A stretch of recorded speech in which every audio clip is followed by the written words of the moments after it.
শহরের বন্ধু ও গ্রামের বন্ধু বিপুল, তাদের একসাথে দেখা অনেক দিন পর। বিপুল, চারিদিকে কেমন মাঠঘাট, গরু ছাগল, কত সুন্দর পরিবেশ।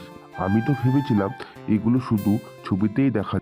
তুই যখন গ্রামে এসেছিস আমার কাছে, তো তোকে আজ আমি সারা গ্রাম ঘুরিয়ে সব গ্রামের উপভোগ করাবো। আচ্ছা, তাহলে আজ গ্রাম ঘুরবো। গ্রামে নাড়ু কাকার দোকানে বসে সবাই চা খাচ্ছিল। বিপুল তাকে নিয়ে যায়। এই শহরে বাবু, তোমার জন্য একদম কাঁচা দুধের চা বানিয়েছি। এখানে কি ফিল্টার কফি পাওয়া যায় না?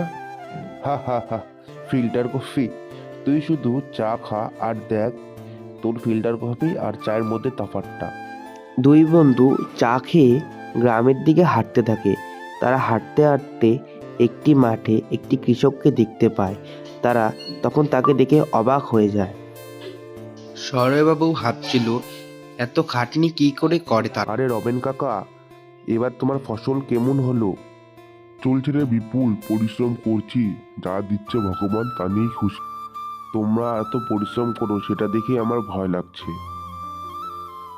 হ্যাঁ শহরের বাবু, গ্রামে এইসব চাষবাস করেই খেতে হয়, আমাদের এটাই জীবন। আর আমাদের শহরে সবাই কম্পিউটার, মোবাইল, ল্যাপটপ এসব নিয়েই ব্যস্ত। আমাদের ওখানে সবাই কাজ দেখলে আগে সেখান থেকে ভয় চলে যায়।